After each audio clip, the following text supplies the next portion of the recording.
الرحمن الرحیم.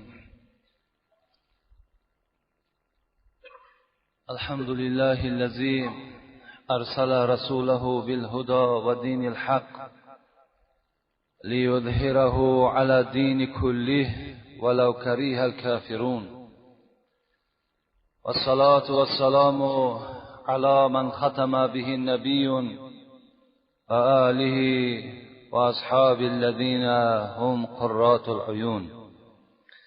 السلام علیکم و رحمت الله و برکاته.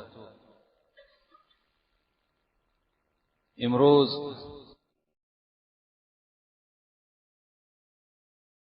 از دهه مبارکی این ماه مبارک رمضان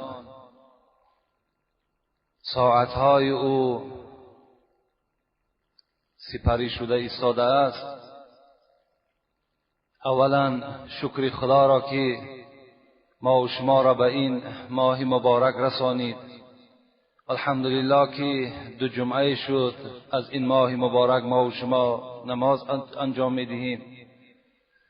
از این خاطر به حرمت این دهه اول مبارک در افتتاح سخن، در آغاز سخنمان یک جا دعا میکنیم پروردگارا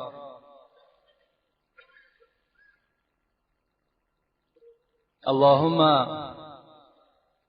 إنا نعوذ بك من علم لا ينفع ومن دعاء لا يسمع ومن عمل لا يرفع. پروردگارا اولا اجابت داریم از اون دعایی که خدایا اون دعا را تو نشنوی و سوی تو از این دعا پناه طلب میکنی. و خدایا از علمی که به فایده مردمی تو نباشد، بندگانی تو نباشد، از علمی که فایده اسلامی تو نباشد، خدایا به سوی تو پناه طلب میکنیم. و خدایا از جمیع آن اعمالهایی که مثل نماز است، زکات است، روزه است و دیگر طاعت عبادتی که پیشنهاد درگاه تو نمی شود و به درگاه تو قبول نمی گردند، خدایا به سوی تو پناه طلب میکنیم. پروردگارا میدانیم خود فرمودی روزه از من است و من روزدار را خود مکافات میدهم. خدایا از آن مکافات خودت، از آن اجرهای بی عدد خودت اهل این جمعیت ما را برخوردار بگردانی. خدایا به حرمت این ماه مبارکت گذشتگان این جمعیت رحمت و مغفرت بگردانی. خدایا این جمعیت ما را عمر دراز، تن صحت، خاطر جمع نصیب روزشان بگردانی. ربنا افتح بیننا و بین قومنا بالحق و انت خیر الفاتحین برحمتك یا ارحم الراحمین. اعوذ بالله من الشیطان الرجیم. بسم الله الرحمن الرحیم. شهر رمضان انزل فيه القرآن هدى للناس وبينات من الهدى والفرقان فمن شهد منكم الشهر فليصمه ومن كان مريضا أو على سفر فعدة من أيام أخر يريد الله بكم اليسر ولا يريد بكم العسر. صدق الله العظیم. آیتی که مبارکه که الحال به سمع شما تلاوت کردیم از سوره مبارکه بقره هست که خداوند به ما و شما خبر میدهد، میگوید شهر رمضان. آیا این یک ماه مبارک رمضان دیگر فضیلت چه بر شما خبر بتم چی هست؟ انزل فیه القرآن. این ماه چنان فضیلت دارد که در این ماه کتاب به نام قرآن به شما دسترس شد.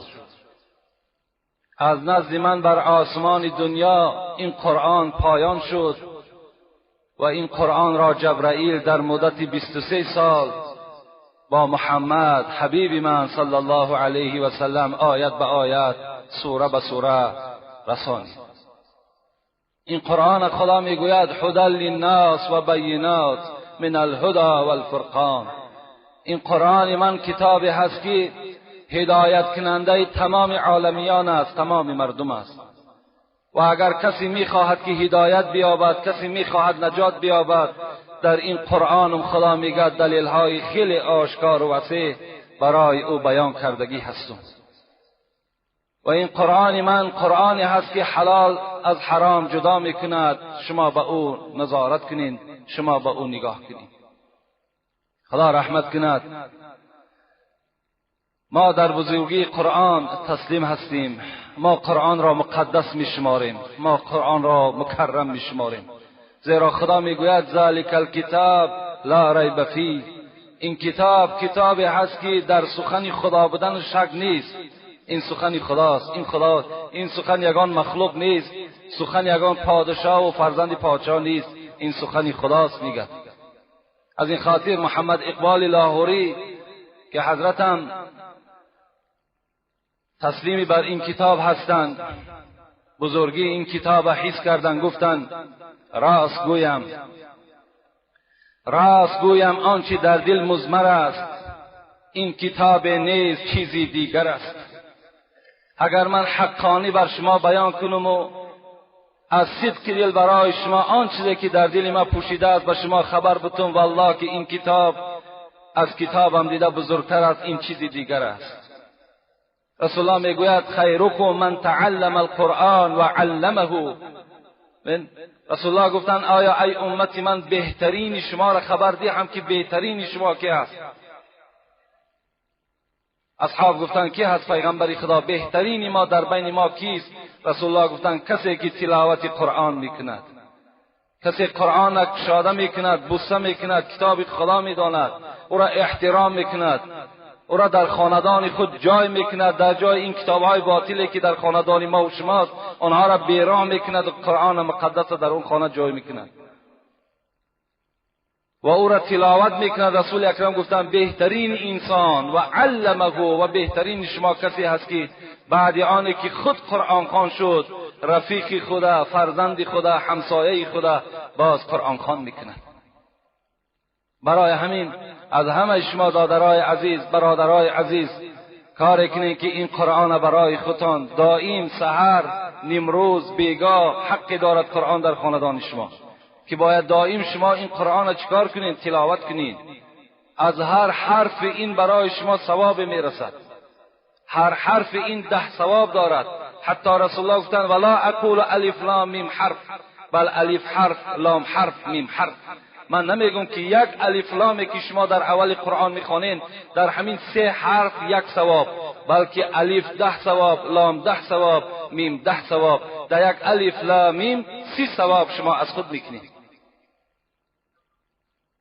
مثل الذي المؤمن الذي يقرأ القرآن كمثل الأترجة ريحها طيب وطعمها طيب.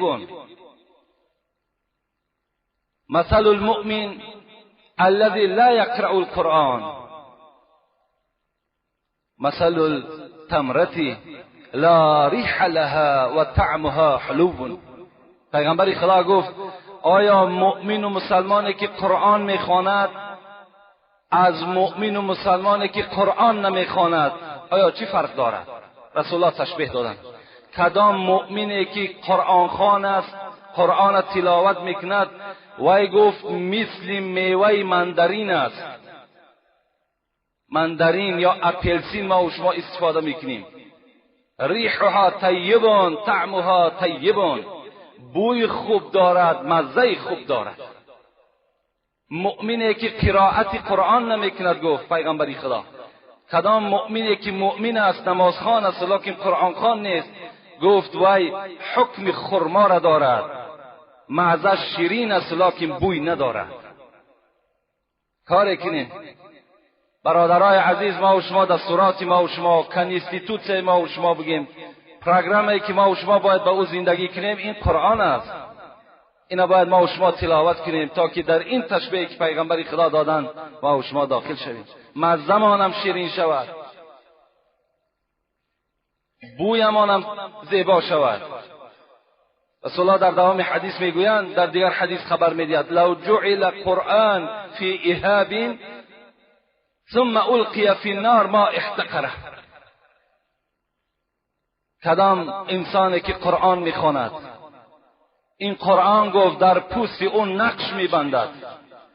کدام مؤمنی که آیاتهای قرآن اذیت میکند، خواه کم خواه نصف خواه کلن اذیت میکند، رسول الله گفتند که اگر این انسان قرآن خوانه، ملائکه های دوزخ اگر در دوزخ هم که پرتایند ما احترق دوزخ اینها را نمی سوزاند.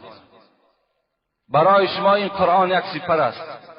حرکت کنین چگونه ای که برای زندگی دوادو میکنین، برای چگونه ای که فرزندها را علاکه اندیشه داریم که در کدام مکتبهای داخل کنیم. اگرچه غلط نیست، ما هم دعوتمان همین است که فرزندهای همه ما و شما خواننده شوند، لکن در برابر این کار کنیم که اونها را قرآن خوان کنیم، اونها قرآن خوان باشند. عمر میگه روز من تورات میخواندم در دوره های مسلمانی حضرت عمر. رسول اکرم میگه از بالای سر من نگاه کرد و گفت عمر گفت چی میخوانی؟ گفتم تورات موسی را نظر دارم. رسول الله میگه به جانب من گشتن گفتن قسم بر آن ذاتی که جان محمد در دست اوست، اگر صاحب همین کتاب موسی زنده میشد، هر آینه این تورات در یک کنج از خانه میگذاشت و چنگ به قرآن محمد میزد. اینا پوش گفت قرآن تلاوت کن. از این خاطر شما میتونید در خاندان خود این انجیل عیسی و تورات موسی را راه نتین. اینا کتابای منسوخ شده بیکاره باطل هستند. امروز قرآن، صدای قرآن، آداب قرآن باید که در خاندان ما و شما باشد.